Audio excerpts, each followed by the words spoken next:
example, animals that black mice that you get from Jackson Labs might be very, very different from a black mouse you're getting from Charles River.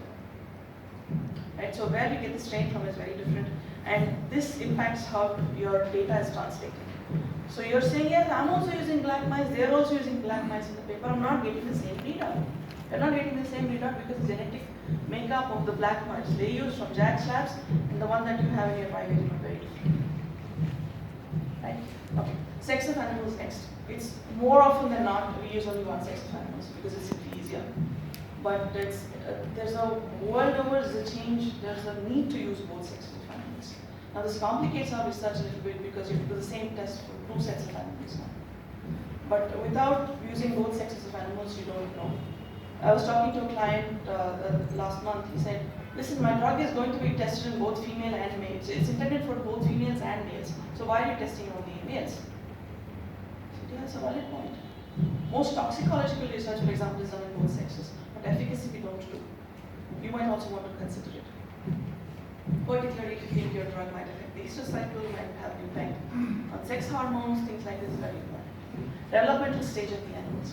I am doing a neurodegenerative study. Do you think animals that are 6 weeks old are a good control or a good age to start at?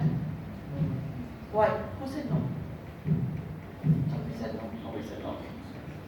Okay. Can somebody tell me why 6 weeks is not a good idea to start for a neurodevelopmental disorder, a neurodegenerative disorder? Because most neurodegenerative disorders are diseases of the aged. Yes. So if I start with a 6-week-old animal, I'm using a very wrong population of animals. Try 16 weeks instead. Maybe it will give you something. Try 24 months, that is a good population. Right? So then I have a pediatric indication. The indication is to look for childhood epilepsy. Shall I do it in 6-month-old animals? Yes. Why? Because that's not the population I'm looking for. The brain of a 4-week-old animal, the activity of a 4-week-old animal is completely different from that of a 24-old animal. Right? So try to make your model as similar to what you're actually trying to look for. It's not rocket science. Finding housing conditions. Most of you may know this if you don't read it up. There's a thing called environmental enrichment. So when you house animals together in larger cages, their physical, their physiological, their mental makeup, everything is different. The results that you will get from group housed animals is completely different from the results you get from single housed. So these are also factors you need to be considering. And finally, the experimental procedures, which is already something we discussed: drug formulation, dose, site, route of administration, time of dosing, anesthesia, and analgesia. Now, when I was doing my PhD initially, I used to euthanize animals using ether. Horrible way to do it. I was half time anesthetized actually, right? But that's obviously not the best way of doing it. So make sure that you know what you're using to anesthetize animals. If you're running a surgical procedure, make sure you care for the animals that you're actually doing surgery on. Only when you care for your animals, they'll give you good data. If you do surgery and don't give them analgesia, they'll never perform. Right? So use that. Next. Okay, so if we move on to the next part, is methodology and data collection. Whatever you do, spend the first 4 months of your project if you want collecting data, performing a literature survey. Even if you spend only 2 months dedicated to your actual experimental procedure, it's fine. But make sure you have all the details before you start off the study. I'm saying this because even if you read, no matter how many papers you read, your search results can be variable. Your data is variable, confounding, confusing, and sometimes contradicting. I'll give you an answer for that. So you're basically trying to find out what scopolamine does in animals. All of you know scopolamine? Scopolamine induces amnesia in animals. This acts on the cholinergic system and prevents the formation of short-term memories. Right? Scopolamine is initially used as an antiemetic. And then at lower doses, it still, I think, is in some countries. But anyway, it causes profound amnesia in humans, animals, and it's sometimes used as a short-term model to look for Alzheimer's disease. And if you have any drugs that can affect the cholinergic system and can improve cholinergic neurotransmission, increase that, then this is a very good one to test for. For example, one of the most popular drugs for Alzheimer's, donepezil, it works very well in this scopolamine amnesia model. Right? So we were trying to validate this for our own reasons, and we were looking at what dose of scopolamine to use in this. I wanted to do more scopolamines after injected animals with scopolamine. This is confirmed in literature that I found doses all the way starting from 0.1 mg per kg intraperitoneal to 3 mg per kg. There's one paper that also went all the way to 10 mg per kg. And they're all doing the same thing now. They're all rats. And at the end of the day, they're all doing the Morris Watermaze test. And you can see it's all written there. It's the Morris Watermaze spatial navigation, Passover, it's the same thing. So if you were confronted with this problem, what will you do? Which dose will you pick? 0.1, 3, 10, and these are all reputed papers. They're not just any paper. And I even went ahead and searched for a preclinical dossier, one from Pfizer, very reputed, and that was done at a CRO based in China called WuXi, again a very good CRO, and they had used 0.05 mg per kg. Right, so this is very confronting data. So, which is why your literature survey needs to be very robust. And even then, if you don't get it, wing it, find 2 or 3 doses, do a pilot study. See what works best for you. Okay. Next, plan experimental methods to get maximum data from your animal model. You have only those many animals that you can use. I'm sure your CPC IAC committee does not approve you to get 5,000 animals for a protocol. You get 50, 60, that's about it. So plan your research. You have that one animal, see whatever you can get from it without altering the physiological status of the animal.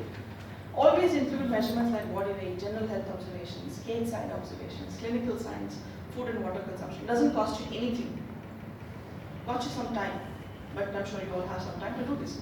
So always use these measurements. It gives you a lot of information about the animal's basic health and more information than any fancy experiments that you can do. For example, clinical signs of an animal will tell you a lot about what compound you're injecting, how the animal is tolerating it, what signs you will then see. So no matter, you can do all of these observations very easily. Don't exclude it, don't lose anything by doing it. And something common like blood collection when you terminate the animal. Collect the blood, what are you going to lose? Collect the blood, separate plasma and store it. You never know, you might use it for some kind of analysis later on.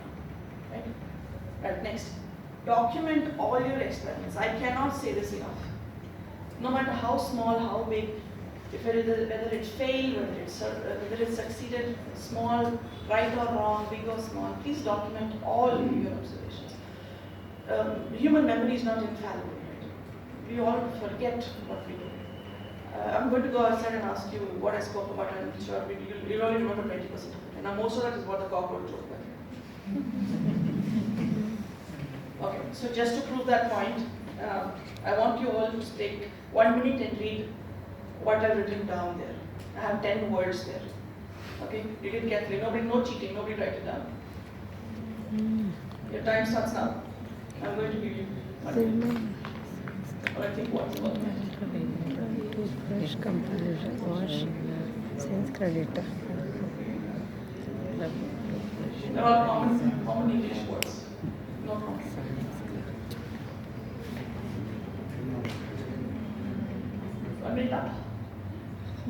Okay, can somebody now remember and tell me what words you read?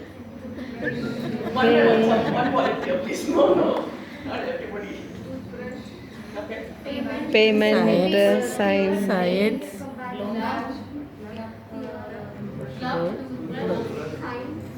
Science, debit. So, just in case you didn't remember, just in case you didn't remember what Sanuja remembered, so at any normal human being, out of these 10 words can remember about 6 at any given time.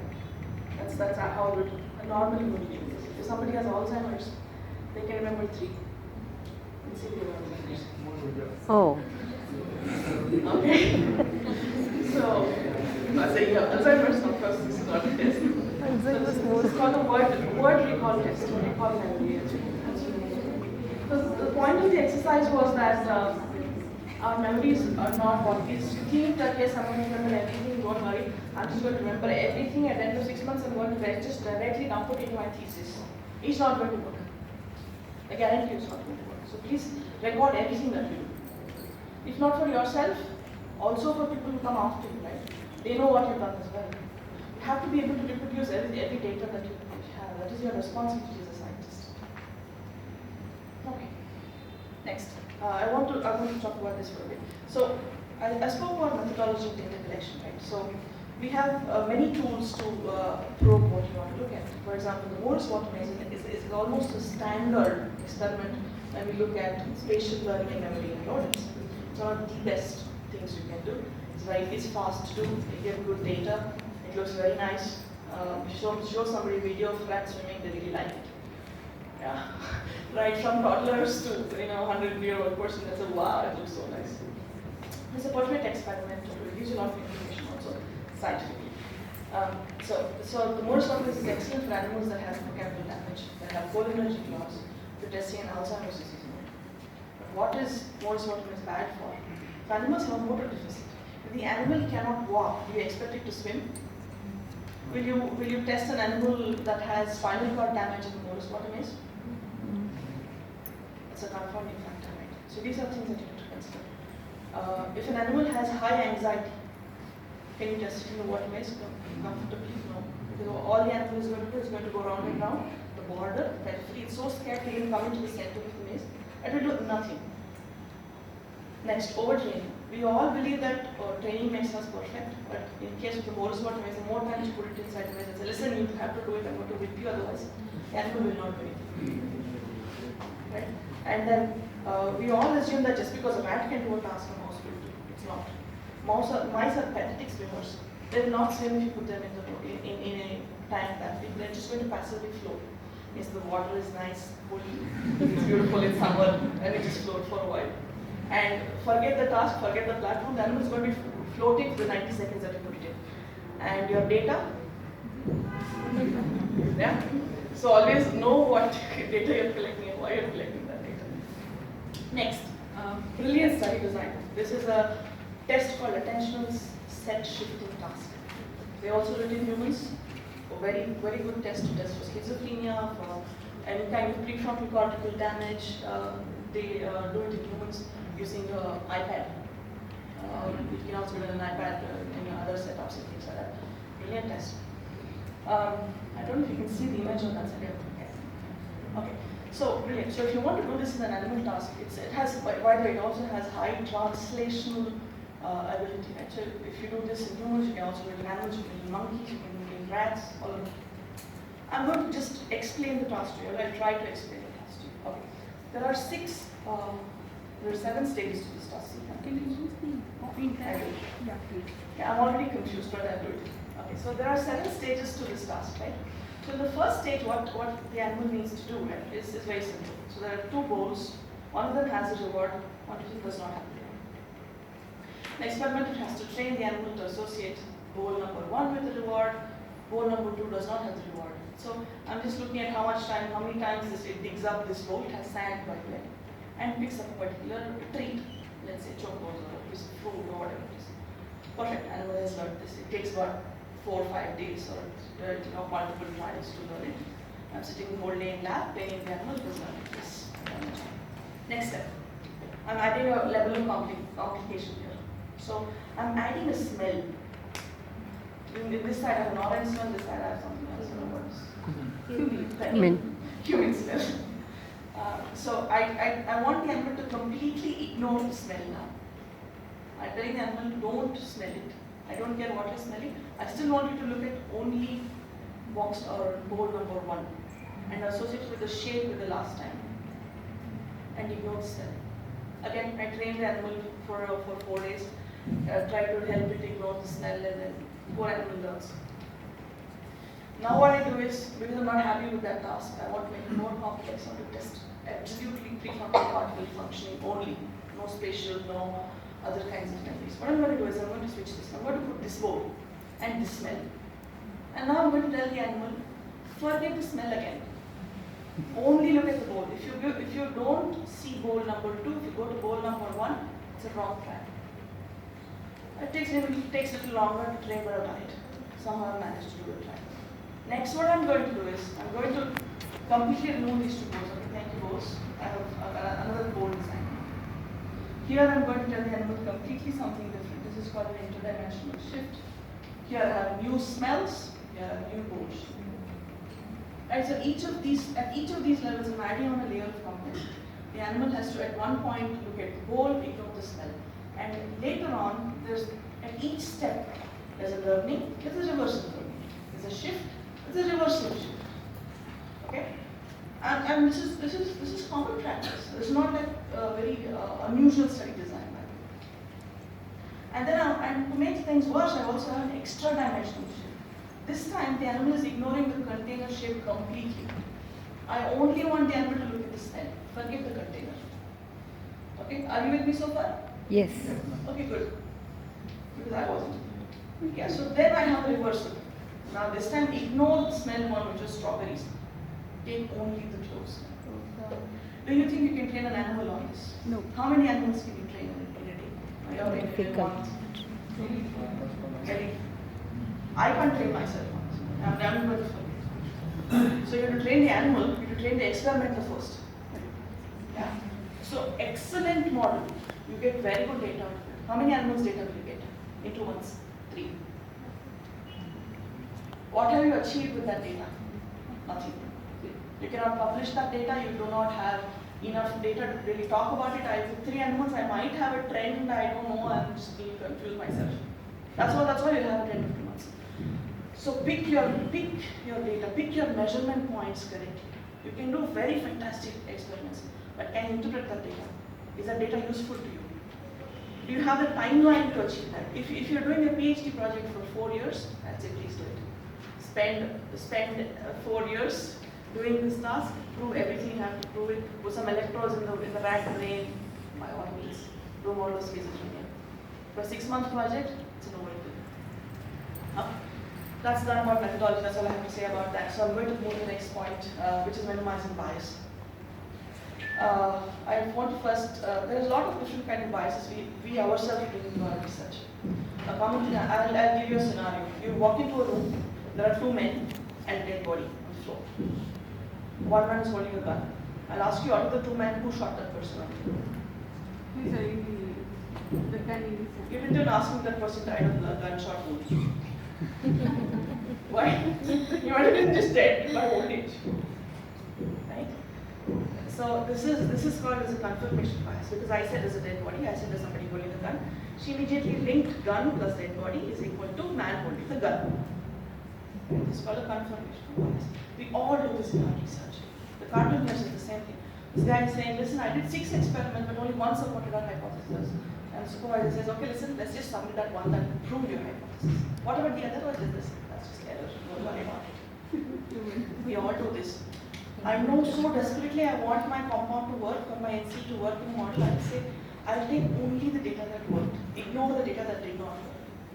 This is a bias. You're introducing a bias into your own research. This is the reason why you cannot reproduce data that somebody else has done, because they have chosen only those that worked. What about the ones that did not work? And remember, the negative data is not bad data. For example, most of the theories that we know today about stress resilience, resilience to stress, comes from animals that were resistant to stress in the first place. When researchers looked at those animals that were resistant, they were trying to figure out why are they resistant. They did not say, okay, this is an outlier, just throw the animal. We'll take only those that worked. If we all went into that mode, right, we would never discover anything new. So don't be afraid of negative data. Try to figure out why that data is negative. It's very important. Okay, so with that about bias, please include strategies for randomization and stratification of your animals. We have 50 animals. We have a study of 10 animals each, 5 groups. Does not mean 1 to 10 is for group 1, 10 to 20, 11 to 20 is group 2. Please randomize them based on their body weight. If you're using some other thing, for example, you're using streptozotocin to reduce diabetes, then please randomize them by blood glucose levels. Make sure that every group is identical in terms of whatever basic parameter you're looking for, blood glucose levels, body weight, what else can you look for, basal performance, behavioral test, whatever it is. Randomize them correctly into groups. Then you don't, otherwise you're started with the bias. Right? Next, methods of blinding. I so desperately want, I'm doing a pain study. I have 3 groups. One is a non-disease, no, it's a normal control, next is a disease control. The third is an animal that has been given tramadol. All of you know what tramadol is, right? So I know how this should work. This normal animal should show me normal pain readouts. The paw withdrawal threshold should be some amount. Well, a disease animal should have a much lower paw withdrawal threshold. When I give tramadol, it goes back. I know this data. I know it like the back of my hand, but I'm not blinded the animals. So what I'm going to do, every time I press the filament in the animal's paw, I am going to subconsciously, definitely not intentionally, I'm going to poke it a little softly. In the tramadol treated animals. It does not happen naturally. I'm not saying it's an experimentally induced deliberate bias. It happens. So obviously I'm already biasing my data to fit into a particular curve that I have. So in case it does not work, in case I've dosed tramadol wrongly, I already have bad data. And so always blind your groups. If you cannot do it yourself, please ask a friend or a colleague or your professor to do it. They will give you just annual numbers, you don't know the treatment, and when you actually put them into a test, you get much better data. And it is a requirement of most publications that you have to blind your data. Right? And then, reporting of missing data due to attrition or exclusion. Attrition means animal died, you could not do the study, you could not, for whatever reason, look at the animals. Or you excluded it. So one of the most common reasons for exclusion is that I don't like the data. It's not really nice. I have done an experiment. I have 5 animals that are showing me the trend I want, 5 animals that are not showing me the trend I want. I will pick the 5 that I like. It happens very often. I'm not kidding you at all. I'm just going to pick the 5 that I like. The 5 that I don't like, I'm just going to exclude and add more animals. And then I'll get another 5 that works, 5 that doesn't work. I'm going to add the 5 that worked to this now. So now I have a further problem. I have 10 animals that worked, animals that did not work. I'm just going to throw away the 10 animals data that did not work. That is a horrible way of doing science. Please stop there. When you get different populations of same group of animals behaving in 2 different ways, stop there. Go back to your board. Try to figure out why that happened in the first place. Don't remove that data. The only reason why you should be removing any data is that if you already have an exclusion inclusion criteria and it does not fit that criteria, by all means remove it. For example, you're doing a diabetes study. If your blood glucose does not increase beyond 250 mg per year, go ahead and remove it. Maybe you did not inject streptozotocin properly, that's fine. The animal died, remove the data. Or you have done a statistical significance test, a Grubbs test, and it is an actual outlier by Grubbs test. Okay, I agree, go remove it. But otherwise, there's no reason to remove data because you don't like the data. Finally, report all negative and positive results. We spoke about this. Okay, I'm going to move quickly to the next part of my talk, which is results. Make sure you have robust data and reproducible data. When you do the experiment yourself the second time, you should use the same data. More importantly, when the third person in your lab does the experiment 6 months from now, it should be the same data. To make that happen, you need to ensure that you have documented every step of the procedure. If you return to that 6 months later, you might remember, okay, I did this, maybe I did that. If some person, third person comes, you will not remember. So unless you document, you'll not be able to reproduce any of your data. Next, dose response results. So when you look at your results, let's say you used 3 dose results, you expect the data to behave in particular, you expect it to fall in a particular way. Now disclaimer, so this is a perfect example for dose response curve, right? You have the highest dose showing the highest efficacy, the least dose showing the least efficacy. Perfect. This doesn't happen all the time. There are many drugs that will show you efficacy only at one particular dose. Or sometimes you have the lowest dose showing you the most efficacy, the highest dose just flatlining because it's either toxic or it has some non-target effects or side effects that you cannot control for. So although sometimes you do get a dose response, don't expect it often. Sometimes if you're working with growth factors, for example, right, you're giving a growth factor, only one particular dose will work, because any dose higher than that, you're seeing off-target effects. Anything lower than that, it just doesn't work. So dose response is good, but you don't expect it always. Next, this might be a bit hard for all of you to do, but it's always important to verify that the drug reached and engaged the target. I knew somebody who was working on a psychiatric disease, and they were using a plant compound, an herbal compound, and they showed me brilliant data saying it's brilliant, it's completely reducing Parkinson's disease. And then we went back and looked at the compound is not brain penetrant. Yeah, did you get it? The compound is not brain penetrant, and they're showing me brilliant data that it has reduced the disease. Now, what will you do to that hypothesis? What will you do to that researcher? There's a lot of questions. So it might be a simple case that maybe the compound systemically has an effect. I don't deny it at all.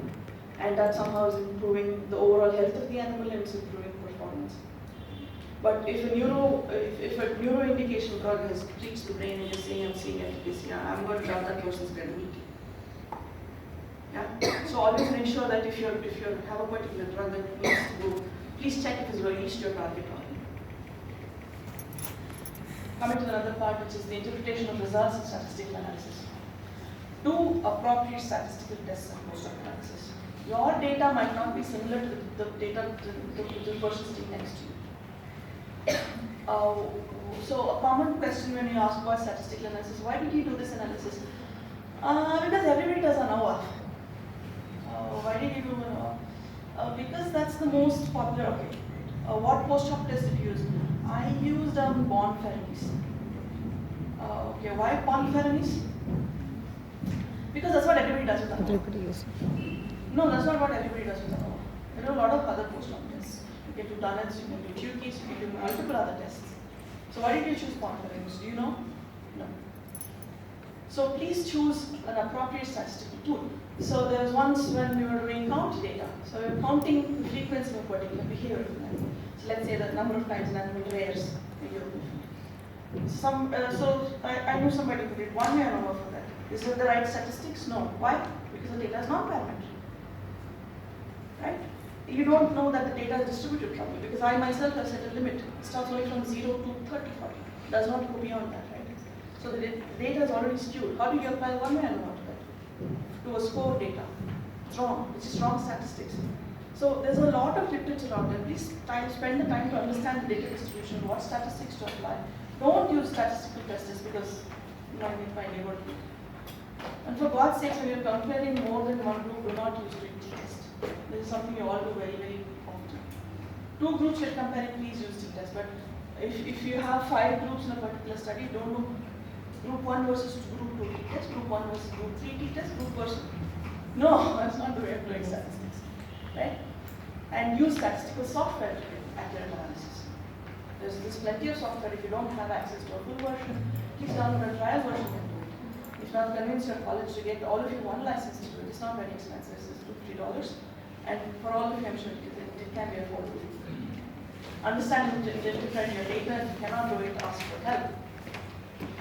Very important. How does your data compare to published literature? If it's available. If it's not available, then you trade razor to your data. If it's available, please try to figure out how it compares. Are your controls behaving as they should? Is your blood sugar level in a normal animal 500? Then your experiment is very normal. Do you have negative data? If yes, do you have an alternative interpretation of that? I'll give you an example. We were running a chronic, unpredictable, mild stress time.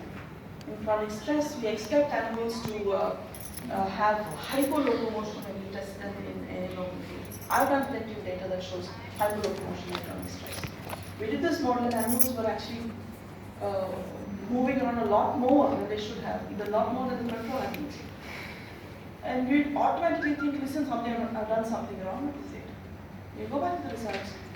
there is actually some data to show that as a survival mechanism, animals are subjected to chronic, unpredictable stress, actually move a lot more. They're trying to escape and run away from the situation. So this is correct data. So don't discard negative data and say it's not working. It's not always the case. Okay. So I've finished most of my talk on how to, what to have in your data. So I'm going to go ahead with a small exercise on how to design a preclinical study. You're all welcome to join me. And if you already have anything that you've designed, please use these as a checklist to see what you've done correctly or incorrectly. If you have any suggestions, please voice them. Okay, what is my research question? My research question is, can antioxidant agents serve as adjuvant treatment in Parkinson's disease and delay disease onset, reduce disease severity? This is my problem. This is my question. What is my rationale to this? Do I have a rationale? Yes, I do. So many human conditions, many human cases of Parkinson's disease show oxidative damage. You see all of the enzymes, GSH, MDA, MPO, all of these T-bars, everything is reduced in Parkinson's disease patients. So yes, I have a logic there. Second, why adjuvant treatment? Why not basic? Why not actual treatment? Because Parkinson's disease is eventually a loss of dopaminergic neurons, and no matter how much antioxidants I stuff the animal with, it's never going to regain its lost neurons. What am I trying to do? Do I have a clear objective? Can it delay onset and reduce severity? I'm not saying I'm going to cure Parkinson's disease. Can it delay it? That's what I'm asking. Next question. Can your hypothesis be tested in any models? Do you have a cell-based model? Do you have an animal model? Yes, I did my literature review. I do have a model. It can be tested in both models actually. Okay. Do you have access to a cell-based model? I don't. I don't know cell culture. Although there are brilliant, neuronal culture models, neuronal glial co-culture models, such as 5Y cells that can duplicate the same thing. I don't have it. I'm going to go for animal model. Is there an available disease model? Okay, you said animal model. Is there a disease model? Yes, I do. I have the NPTP model and a 6-OHDR animal. Now, which one did I choose? I will say I chose the NPTP mouse model. You might ask me why. I will say that I am only screening this model. The screening is antioxidant drugs. And I can do a 6-OHDR rat model. The rat model is going to take me 3 months to do. I have to do surgery and then the animals recover from that, and then I have to follow it up for about a period of 2 months to see if I have efficacy. So I'm going to do the NPTP model. It's an 11-day model, easier. It gives me, but important question, does it give me the same readouts? Is it effective to test antioxidants? Yes, because NPTP kills cells by damaging the mitochondria and does cause oxidative cell death. Next question, do I have a reference compound to elevate disease in this model? Yes, I do. FDA approved treatment for this includes elobas, and cephalamide. Next question, do all of these models, do any of these drugs reduce oxidative stress in the cell? So I can either choose any of these standard of cares, or I can choose a mechanism-based